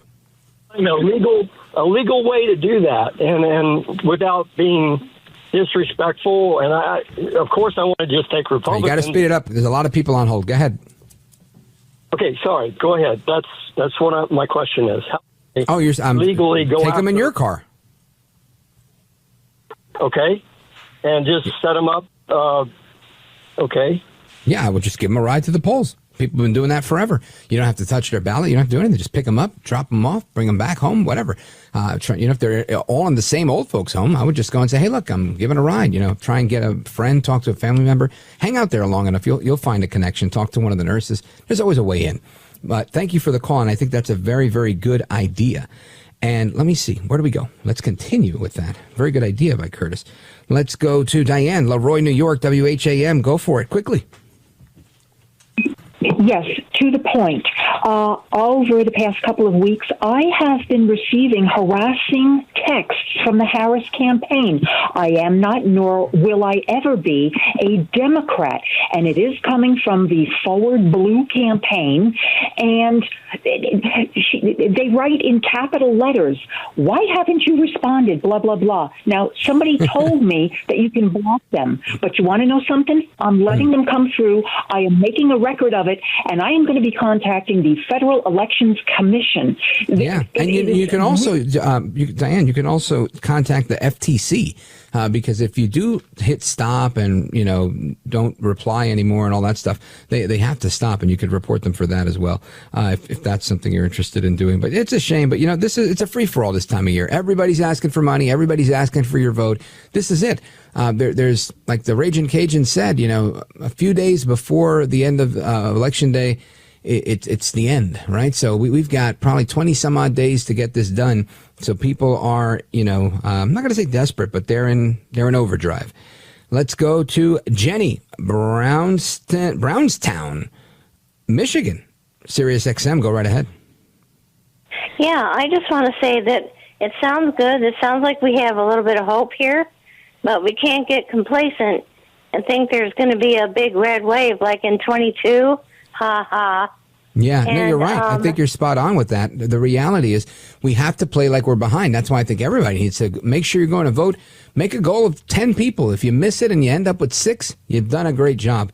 Jenny, thank you for your call. Let's see if we get Tony in before the music kicks in. Tony in Clifton, New Jersey, WABC. Go for it. Rich Valdes, what everyone needs to put on their truth glasses. That's absolute truth glasses when you go to vote, because this administration has demolished our country with relative truth. They've messed up all the voting rules during COVID when we were shut in. They were changing all the voting rules. They've done lawfare. So really, we need to see crystal clear the truth of what kind of people have ruined this country, and that's the short of it. I think you're right. You're spot on, Tony. Nice to hear your voice again. I started out on talk radio on WABC in New York City. I cut my teeth there, and it's a pleasure to hear some of my old callers. And I want to go to John in L.A. listening on KRLA. Go for it, brother. All right. No John, huh? Christian? Hello? Okay. All right. Well, what do we got? I'm flying blind here. Hello? Anybody home? Say words. All right, just go to the next caller. We're abusing America's ears with this. All right, here we go. Let's go for the win. We're going to go to, is this Jim in, oh, okay. So then you know what? We're going to put a fork in it right here so that we don't abuse the eardrums of America anymore. On my show, I call it the speed round, and you got 30 seconds to say everything you got to say, and then you're out of here because we got to keep it moving. Anyway, folks, we've got another action-packed hour of truth-telling to get to. I'm excited to take your calls as well. The number for that is 877-381-3811, and keep it locked here. If you're not listening to the show on radio, which you should be, you can always listen to it on marklevinshow.com. If you want to learn more about me and my show, richvaldes.com, and follow me on social media at Rich Valdes, Valdes with an S. Anyway, don't go anywhere. That's me, Rich Valdes, filling in for the great one, Mark Levin.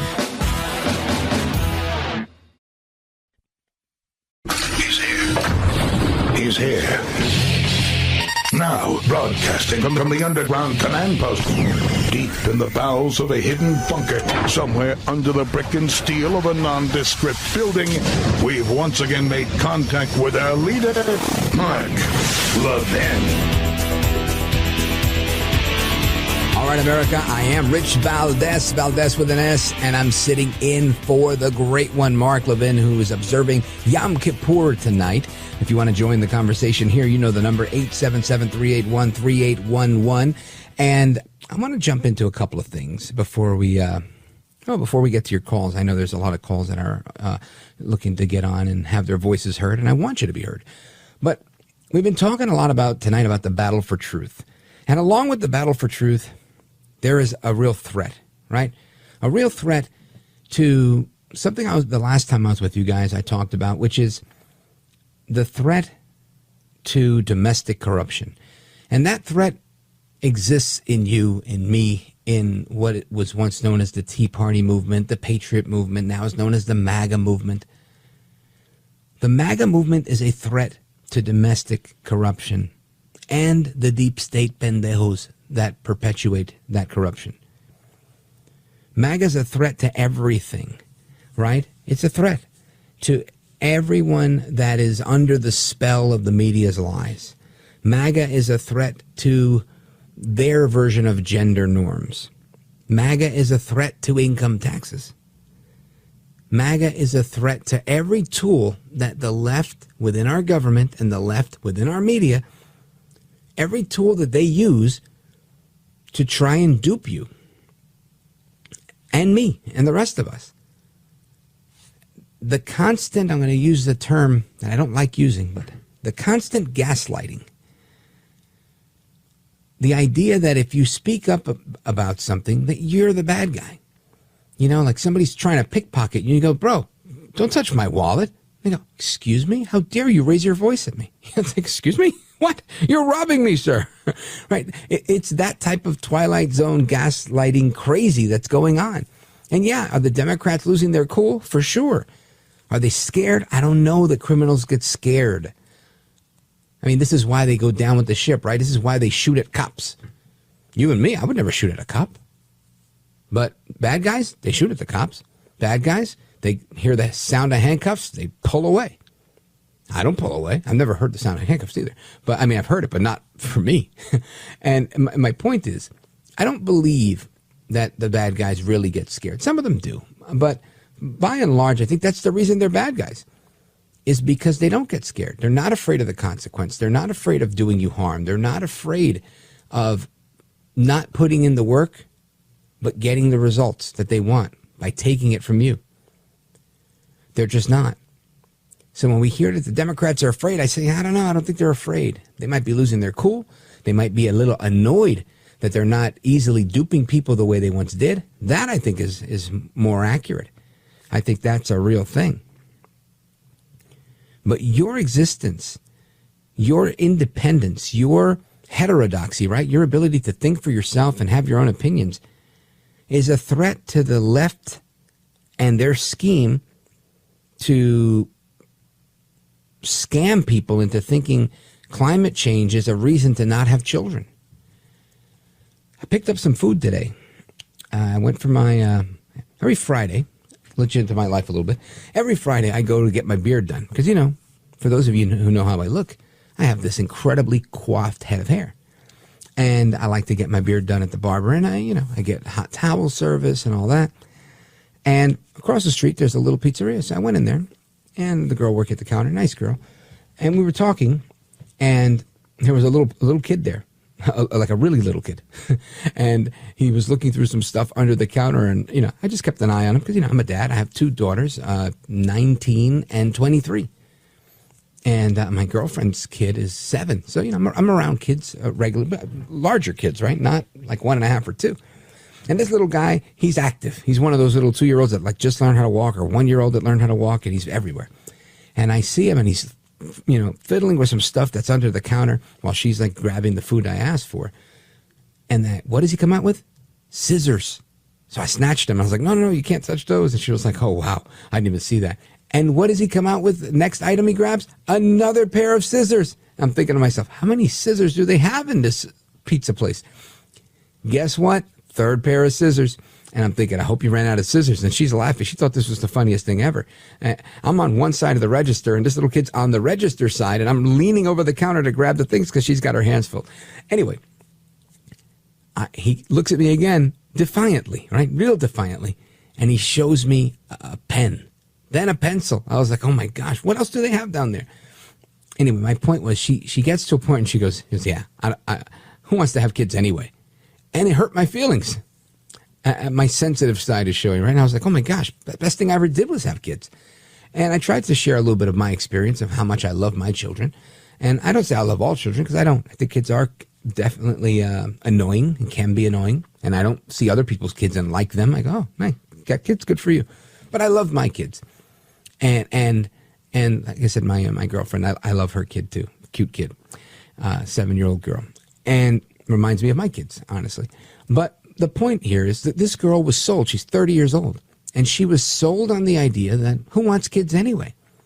And I thought to myself, man, the left is winning that battle.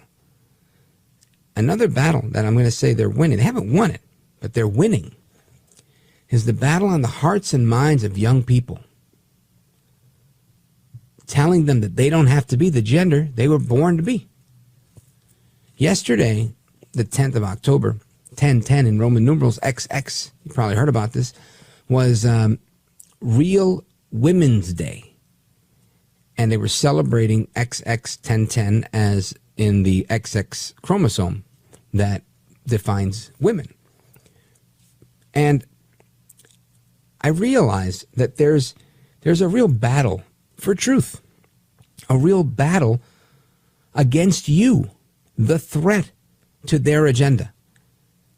And that's something that I think can't be understated. While I was preparing for the show, I got a text from today's Mr. Producer, and he said he had a clip of this ad where they're pushing back against Kamala Harris, who I like to call Que mala eres, which means how bad you are in Spanish. And Que mala eres, she has embraced some radical policies that every last inmate in the prison system should be allowed to get a sex change. Think about it, just from a practical perspective. Forget a moral or religious one, just a practical one. Why on earth would you provide every person that's incarcerated with this ability to spend that much more money? We give them minimal food, minimal clothing. But for health care, we're going to give you, when it comes to you wanting to become a man or woman, you can do everything you want. Anyway, I want you to hear this clip that we have for you. Check this out. Just in, Medicaid data shows 97 underage girls had their breasts completely removed. 14 underage girls underwent hysterectomies, sex change operations attempting to make young boys into girls. Penis amputations. Sound weird? Disgusting? It is, and you're paying for it. Kamala Harris supports these taxpayer-funded sex change operations. A vote for Harris. A vote for medical experiments on kids. You know, Ronald Reagan famously said that government isn't the answer to the problem. Government is the problem. Kamala Harris and her radical approach to government is the problem. We weren't entertaining these things before. Now all of a sudden we're creating problems we didn't even have.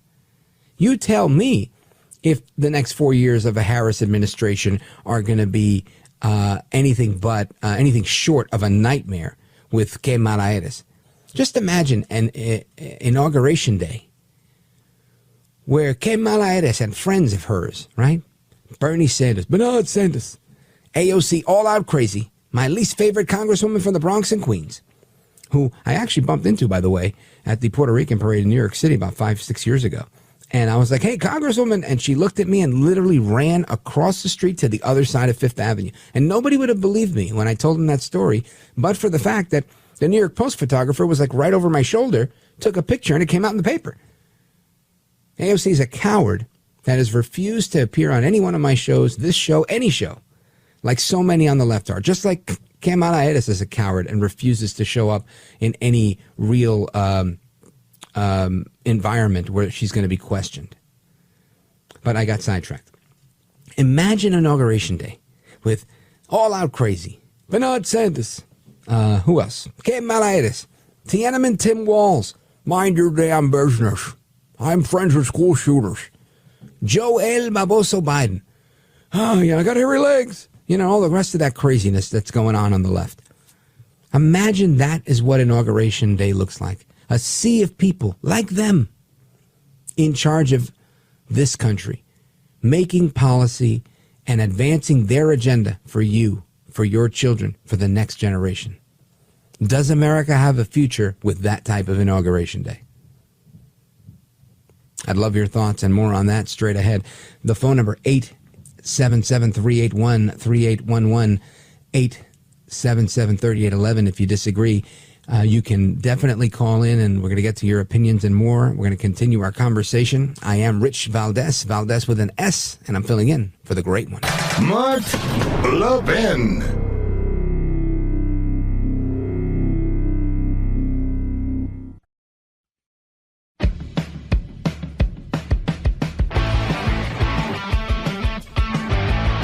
The 9 most terrifying words in the English language are I'm from the government, and I'm here to help. That, of course, is Ronaldus Magnus, the 40th president of the United States, Ronald Reagan. And he's right. The 9 scariest words in the English language are I'm from the government and I'm here to help. Because Reagan was right. Government isn't the answer to our problem. Government is the problem. Less government, less problems. That's a fact. Just think about this. If you're a family member, parent, or friend of someone who worked up the courage to tell you at a barbecue or at a sports function or outside your kid's school, hey, how's your son so-and-so? How's your daughter so-and-so? Oh, they're okay. You know, they're transitioning. Yeah, they're transitioning. They now identify as non-binary. So, you know, we're just being very supportive. Just imagine having to choose to say that because the alternative in your mind is that you're abandoning and betraying your own child if you don't say that. Imagine a pediatrician looking at you and telling you, would you rather have a son that's a transgender or a dead daughter? Because they're beating you over the head with a statistic that these kids are likely to kill themselves because of increased suicidal tendencies. Just imagine that. My heart goes out to everybody that's dealing with that. Everybody who's trying to normalize this, or anybody who feels that they are normalized, that they feel relieved by this happening. I feel very bad for them because this is grasping at straws, right? I don't believe it's malicious in most cases. I think in most cases you've got parents that are just like, I want to be there for my kid, not knowing how to be there because another old saying that's attributed to a lot of people, if you stand for nothing, you'll fall for anything. Back to our conversation on truth. If you don't know what truth is for you, then your truth becomes relative. Then your sex, which now has been defined as a gender, becomes relative. What do you feel like today? What do you identify as? This is crazy, in my opinion. And it's not even a humble opinion. It's a little bit of an opinion occasionally filled with some braggadocio. But irrespective of that, it's still bizarre to me, and I believe it's wrong. And this is not something we should support or embrace. This is something that we should be supportive of people who are dealing with the plight of that, and not telling them, hey, good job, but like, hey, I understand you're going through a lot, and I want to be here for you while you get the help you need, while your kid gets the help they need. We have to take a stand for that which we believe. Because if we don't, like the saying says, we'll fall for anything. Now, I think there's enough time, right? What do I got, 28:30 here? So 2.5? 2 minutes. 2 minutes may not be enough to do the ad, but I can tease it. Is it? No, but I want to talk about it too. So what I'll do is I'll tell you a little bit about it. Kamala Harris and her communist sympathizing friend Barack Obama, I guess they plotted, maybe together, maybe separately. And they were like, listen, you are hemorrhaging black male support. You know that in order for us to win, we need 85-90% of the African-American vote. And it's dwindling. And they're going to Trump proudly. They're happy to go with Trump. That's all right. Let's get more illegal aliens. All right, super. We're going to get more. But that may not be enough. And it may not be enough in time. So I believe that they're working hard. And they're like, no, double down on the unions. And then they got the Teamster guy. It's like, look, I'm not going to go off the deep end and say I like Trump. But all my guys are voting for Trump. Right?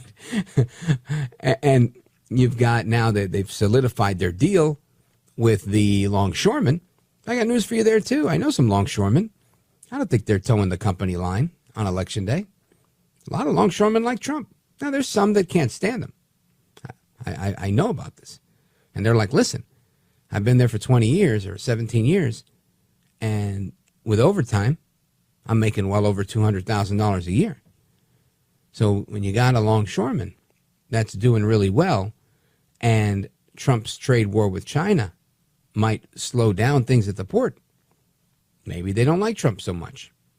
I could see Teamsters not liking Trump so much because maybe less things to move around the country from the ports. Maybe some more local trucking. You don't need the bigger rigs to go cross country so much. I get it. I know another trucker. I know a trucker who hates Trump. Most of the truckers I know love Trump, and they love this country. The point I'm making is Kamala is making a play to get men to vote for her again. And it was a very weak play. Wait till you hear the ad that we're going to play for you when we come back. Her ad to get male support. Folks, my name is Rich Valdes. I'm filling in for the great one, Mark Levin, tonight. Mark is observing Yom Kippur, and we're coming right back. The establishment's worst nightmare. Mark Levin. Call in now. 877-381-3811. All right, amigos, welcome back. I am Rich Valdes, filling in for the great one, Mark Levin, who's observing Yom Kippur. And I wish them a blessed celebration of Yom Kippur, all of the Jewish brethren that are celebrating this evening and over the next few days. And just, again, who I am, right? Some of you know me. You should know me if you've been listening to the show for a while. I used to be Mr. Call Screener here for a number of years, for about 5 years. And I also had a radio show in New York City on WABC, local radio. And I always wanted to just be a local radio guy. If you're, honestly, anybody in this country probably knows the name I'm going to mention. The great one, Mark Levin, who's one of my radio mentors. Another one of my radio mentors, Curtis Sliwa, right? And I was like, I want to be like Curtis Sliwa, right? He's been on the radio for like almost 40 years, local radio. And I thought, that sounds like a great career for me. 40 years on the air, I love it. Sign me up. But God had other plans. And, after the stars and the moons aligned, this show that was pioneered by a guy named Long John Neville back in the 70s and handed it off to a guy named Larry King. Yep, that Larry King, who really reformatted it and made it an interview show and made the final hour of the program open phones across America. And he handed it off to his newsman, a newsman named Jim Bohannon, who then took over the show. And for 46 years, this show that's had, in the last 46 years, 3 hosts, Bohannon retired. And Westwood One, the great network that brings you this program as well as mine, offered me the job to permanently replace Bohannon and be the new host of the show. And I was thrilled to pieces. So I've been doing that for the last couple of years. And since like May of 2022, I would say. And I haven't been around the Levin team that much, but it's always a pleasure to be back here. And for those of you that are both listeners to Levin and to me, God bless you. I love you guys. Thanks for being so faithful to the radio. And radio is a craft that I love. So anyway, that's a little bit about me. Just a kid from Brooklyn, born to Puerto Rican parents.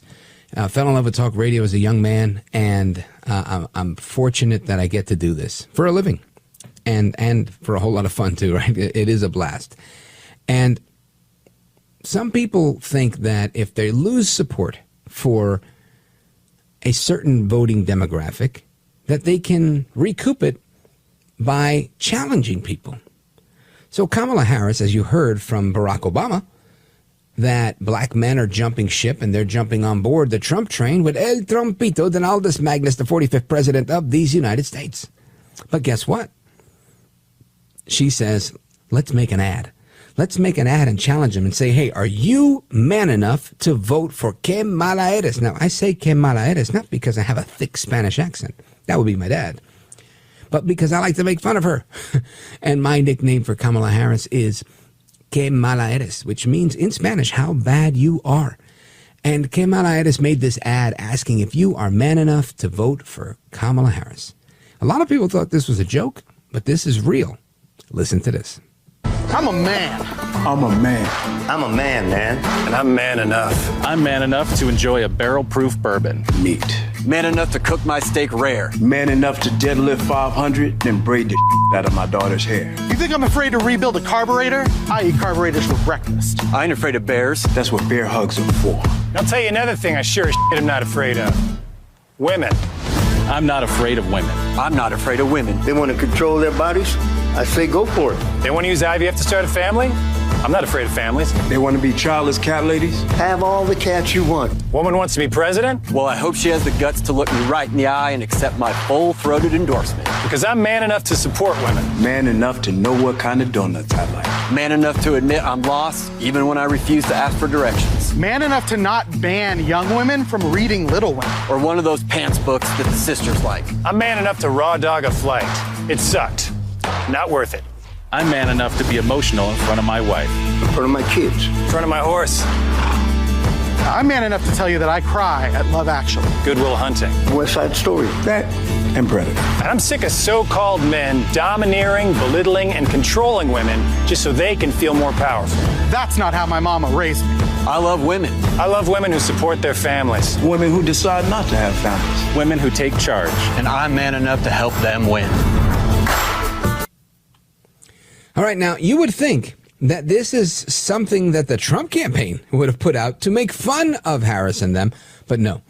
This came from the people who brought you Pod Save America, a left-leaning podcast that I've never listened to, but I know it's popular. It's always at the top of the charts, Pod Save America. And it's hosted, run, I should say, by former staffers of Barack Obama's. A guy named John Favreau, John Lovett, Dan Pfeiffer, and Tommy Vietor. All of these guys, Trump, they're not Trump people, right? They're Trump haters, if you will. But this is not a direct project of Crooked Media, the parent company of Pod Save America.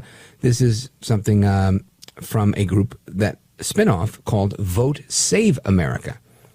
And they describe themselves as an organization whose mission is to mobilize people from all walks of life into meaningful action on legislation issues and elections to advance progressive ideas, candidates, and causes committed to creating a just world. That was real, folks. That was a real ad. Vote Save America shared this video. It was directed by a guy named Jacob Reed, who formerly worked on Jimmy Kimmel Live. So, I mean, what more liberal bona fides do you need than Jimmy Kimmel Live? And I actually enjoy their shows. And I know whenever I say I think that Trevor Noah's funny, Jimmy Kimmel's funny, any of the late night guys, and you may not want to watch them, but I think some of them are funny. Just look at Saturday Night Live last week. That was really funny. But anyway, that is the ad that was brought to you here by the Super PAC supporting the what's the ticket called? Harris Walz, the Harris Walz campaign. So what's that, Mr. Producer? Yeah. So I thought you were giving me a time warning. So anyway, I want to know, is this the cringiest ad you've ever heard? Because it's definitely the cringiest ad I've ever heard. I can't even imagine how somebody would hear that and go, hold on a second. Yep, that's the one. I'm voting for Kamala Harris. Absolutely. Because you know what? She just inspired me to, how does it start again? Hold on. I got it right here. I got the transcript right in front of me. Are you man enough to fight a bear, eat a carburetor, and elect a woman? I am. How about you? What a joke. Anyway, let me see. I wanted to get a couple of calls in so that we don't leave anybody hanging on. Here we go. Let's go to Joseph in Fairfield, Connecticut, listening on the great WABC. Go right ahead. Hello, Rich. I lived in the Bronx for 40 years, but I want to talk about Harris and Walz and what I have read about them that seems to be support the fact that they are CCP candidates. Now, Walz, what the globalists have said, that you won't own anything and you'll be happy, and that's what Walz has. He doesn't own anything that I've read, doesn't have stock, and he's happy. But he's an agent of them. Definitely was in China 30 times. that's why he was selected. Now, the other one, Kamala, said she's never been to Europe. When they asked her, there was an interview about going to the border, and she said, I haven't been to Europe either. But she was in Europe. And in fact, Robert F. Kennedy Jr. said that she was in Germany a few days before Putin invaded the Ukraine and gave kind of like the green light by saying that NATO would be going in there and supporting the Ukraine. That's what Robert F. Kennedy Jr. said. And also, she lived, I believe, in Cambridge because her father was a university professor there of economics. So she's upper middle class. She never worked at McDonald's. Yeah, her dad. Right. Well, I don't know. You're right. Trump has challenged that. She worked. Her dad was a professor working at Stanford, not Cambridge. But I get the reference. And yeah, I always wondered myself. She keeps saying middle class, middle class. I know guys that are tenured professors at state schools that make a boatload of cash, like $300K to teach one class per semester. So you tell me, if you work for Stanford, you're not getting a little bit more? I think so. I think he's done pretty well for himself. I don't know if he was in the picture or not in the picture, because she always says her mom had to save up to buy a house. I am ignorant to the facts there. But either way, it's clear to me Kamala Harris is whoever she needs to be, depending on the audience. Her truth is relative. Her morality, relative. She's a relativist if I've ever seen one. There's nothing absolute about her, and that's what's scary to me. Thank you, brother, for your call. I appreciate it. Mr. Producer, how am I doing on time? Okay, we continue. I want to go here to Susan calling us from Corning, New York, also listening on WABC. Go for it. Yeah, hi, formerly Susan from Brooklyn. Oh, my gosh, it's Susan from Brooklyn. I know you. Well, I had to move for obvious reasons, but I'm with family, and I love it up here, but I'm moving to PA soon.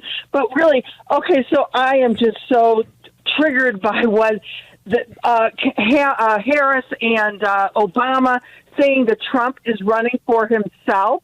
Now, I don't recall Obama or Clinton, or even the Bushes, donating their salary as president to charity.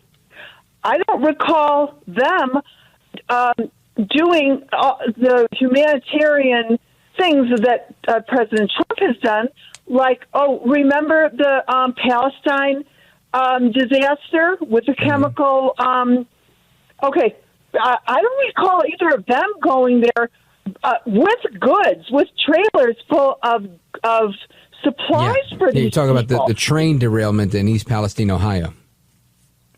Yeah. Mm-hmm. They didn't go and Buttigieg. They are so dishonest. And I agree with the caller before that is why that she does not. She is part of the CCP movement. I'm not saying anything other than that's what her beliefs are, because that's where her parents were. Well, Susan, what makes a lot of sense, what you said, it makes a lot of sense. And I had a guest on my program last night. This guy, believe it or not, was an engineer working on creating F-35 technology. And he's Chinese, and he defected from China. His dad was actually in the Chinese military, and he's been threatened since the 90s, he was telling me, because of, working for the Americans and helping our, aerospace weapons defense programs. And the things he was telling me of how brutal the CCP is and how they threaten people, and it just, I'm just going to say how insecure they are, is really just remarkable that they would threaten him the way they do. But Susan in Brooklyn, it's always a pleasure to hear your voice, and of course all the callers on the wonderful Mark Levin show here. And we're going to continue our discussion with all of you straight ahead. The phone number is 877-381-3811. When we come back, we'll do the speed round, so chime in quickly so we can get to everybody that's on hold. Don't go anywhere. I am Rich Valdes, in for the great one. Mark Levin.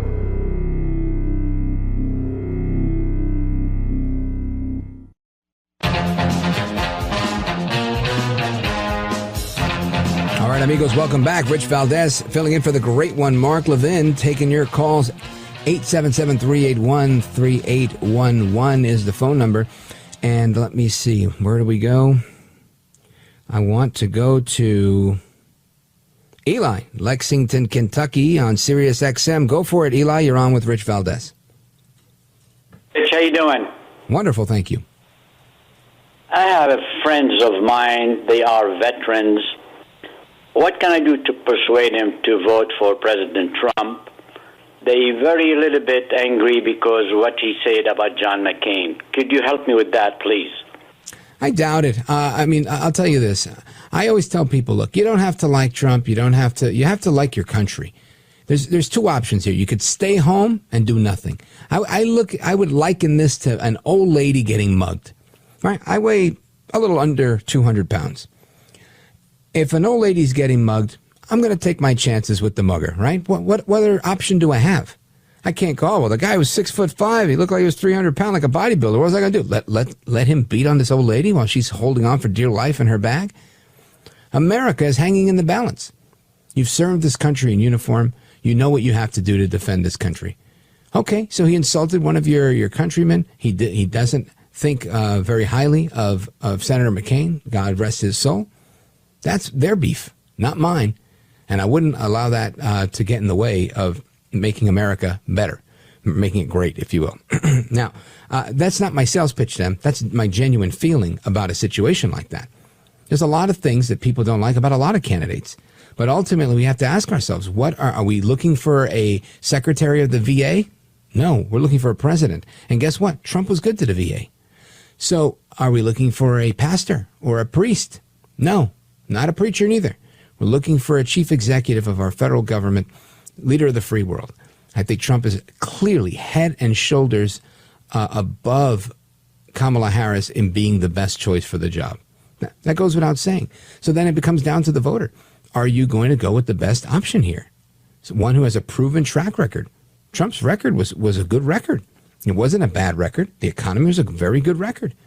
His peace through strength, Reagan mantra, right? That was solid. Abraham Accords, no new wars, building. He fed the military-industrial complex $750 billion, right? He gave them what they needed, yet still didn't go to war. People, the war machine, the war machine. Look, he gave the war machine what they were looking for. Shut up. Chill. He kept the deep state in check as best he could. And I think he'll do even better the next time around because he knows a thing or two that he didn't know before. I think it was a great presidency. So if that's not enough, there's not much you can do. You just got to tell him, look at the facts and, hey, vote for Harris. Vote for her. If that's going to make you happy, vote for Harris. That's what I would tell him. Anyway, Eli, thanks for the call, brother. I appreciate it. I really do. Let me see. Where else can I go here? Let's go to Saratoga, New York. WGDJ. Jane. I know Jane. Go for it, Jane. No? Okay, no Jane. I know you, Jane, but you're not there. The deep state got her. All right, where else did we go here? Someone should. Okay, we're going to do that. Nick in Chicago on WLS. Nick, go for it. You're on with Rich Valdes. Okay, thank you. I'll make it fast because you're running out of time. I've been saying for several weeks that this Democratic Party, or whatever you want to call it, they're getting so sloppy and so extreme and so zany and everything that they're just actually making more people change their mind or make up their mind about going to Trump. And then in general, the things that Trump has accomplished, they're starting to be brought up. And also these investigations of the voting irregularities, they're starting to make people realize that there could be criminal liabilities for that. So that's what I want to say. Well, thank you, Nick. I appreciate it. Shout out to WLS. And you're right. People are opening their eyes. And that's what I said before. It's Harris that's offering this layup to El Trompito. Now, with like 20 seconds to go, Diane on KVWM. Go for it quickly. All right, Diane. Diane is gone, but she said the Harris ad was absurd. I agree with you, Diane. I want to give a shout out to everybody else that's hanging on the line there. Thank you for your call. Thank you, America, for putting up with me for the last 3 hours. You want to do it again? I'll be doing it again on my show in about an hour. I'm Rich Valdes, at Rich Valdes on all the social media. Honored to be here. God bless you, America.